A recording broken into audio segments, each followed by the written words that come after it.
Hey everybody. So I wanted to start it off like that just so you could get a little bit of the Radio France because, it's still, despite being in quarantine we're not in quarantine anymore, but despite being in coronavirus and not being able to be at school, we still get to listen to Radio France. It's always there, right? All right, so the light's really bad. I don't know how to help. Now I'll stand this way for the time being. Didn't plan on that. So I'm going to show you the basic rundown of printing, all right, block printing. And I want to show you two different ways to do it. I'll show you the way with the press, which is over here, which I don't expect any of you to have, but it's cool to see. And then also I'll show you the home method. So step one is to get yourself organized. Printmaking, there's a lot of different tools and there's a lot of different parts that are involved. So what you've got to do is have everything you're going to need ready to go before you start, all right? So if you look, well, I'll show you, right? I got my paper all ready to go, and I've got my ink and my brayer, and there's my block. You remember that from the other video? And I've got some ink over here, and of course a spray bottle comes in handy, a rag, you can see the rag. There's my coffee, that's important. I got a bunch of different types of paper because one of the things I dig about block printing, or just printmaking in general, but I think block printing is kind of maybe the best, most fun for this, is you can try all different kinds of paper, including the standard A4 paper. All right, so the thing, and there's the press. If we were in school, you'd be using that. And then over here, I also have the hand version, right? So here's the Baron, right? I got two types of Barons, both depending on who you are, you have one or the other. Just scrap paper and all those types of things. Now, I planned for everything except for backlighting. I wasn't ready for that. Oh well. So I'm going to stand here and do it. I have to shift myself around a little bit, just so that I'm not just a dark, shadowy figure. Now I put some, you'll notice, I hope, that right where I'm working right now, I've got a piece of scrap paper down. And it's because printing and ink and all that gets like messy, with very little effort. So I find it's just easier to put down a big sheet of paper or maybe a cloth that you can fold up or throw away or anything like that rather than having to scrub the tape. Now I've been printing purple. I started with blue, I'm printing purple, but I'm going to go with black here, all right? Just because I'm kind of in the shifting mood. Now the ink sometimes looks like it's all gooey and sticky and gone bad. Like if you were to get acrylic paint like that, you wouldn't be happy. But ink is supposed to be a little bit thicker. All right, so here we go. See the nice goopy black ink there. I'm going to put it on. Now I'm using a tray because I'm in the studio. You can use, you can use an old magazine. You can use a piece of wax paper. You just need something kind of like a sturdy piece of paper that you can roll your ink out. Right, here's my handy brayer. I don't know how much of this you can see. I'm going to try and do the very best. All right, now, it takes a while. You want that kind of sticky, satisfying sound when you're rolling out your ink. And when you first put the ink out, it's going to take a little bit of rolling around. You also kind of want to spread it around this plate evenly because you want the ink to spread evenly across the brayer. Because then ultimately, you're going to spread it on your block, and you want it evenly spread around your block too. Okay, so you hear that? That wonderfully satisfying sticky sound is ready to go. All right, and I'm going to roll it onto my block. Now, one of the things you got to keep in mind when you're printing is that time is of the essence. You want to work efficiently. You want to work thoroughly. You want to make sure that you do a good job, but you also can't take too much time playing around with the block because that ink's going to dry. All right, so we're going to do the one on the press first. Set my block down. Get a piece of paper. I'm just going to use regular drawing paper for now. All right, set the drawing paper down. I have found smoother papers tend to get a more even print. And then I'm just going to roll it through the press. You only have to go through once, unlike the slab roller. And then carefully pick up my paper. And hey, there we are.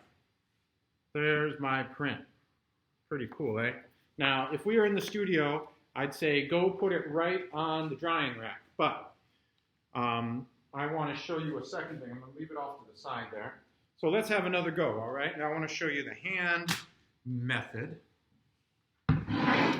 We'll rope it back in. All right, so once again, you got to put ink on your block every single time.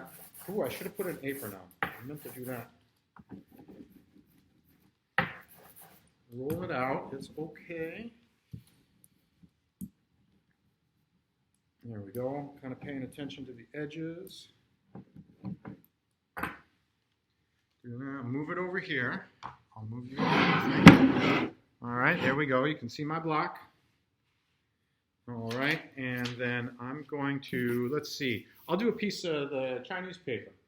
All right, this Chinese paper, I haven't tried yet. I did a bunch of practices before I started the video, and then went to get more paper, and it was a totally different paper in the drawer.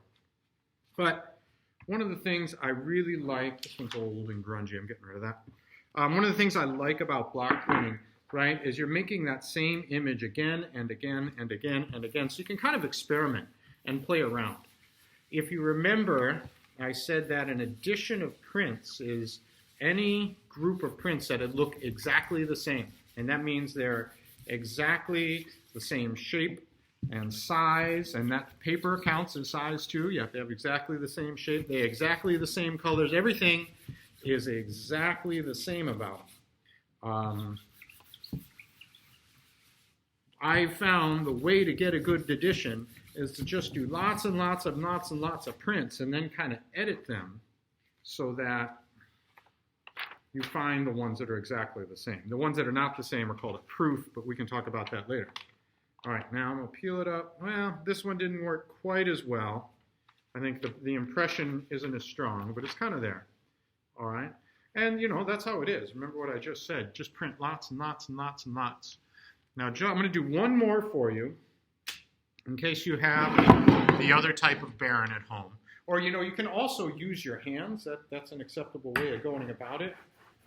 I think probably my ink is a little, didn't go far enough. I also have a rag. Oh, I told you, I have a rag. It's good to keep, see, it's good to keep all this handy. So you're not running around while the ink's drying on your block, looking for a rag to wipe off a sticky palette knife that you weren't ready, you know, because something unexpected happens. All right, roll that one more time.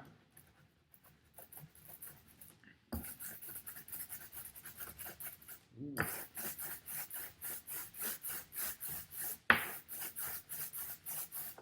All right, and roll it onto my, oops, roll it onto my block. Let's see here.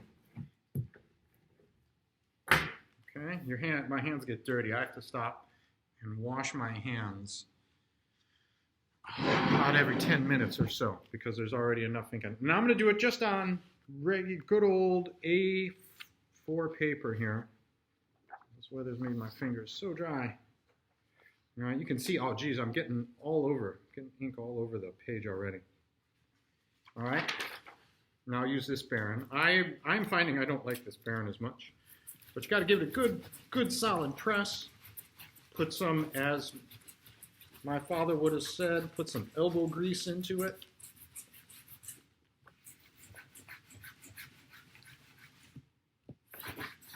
And I try to be systematic and do the same thing every time over all the same blocks so that if there is a problem, it's easier to identify.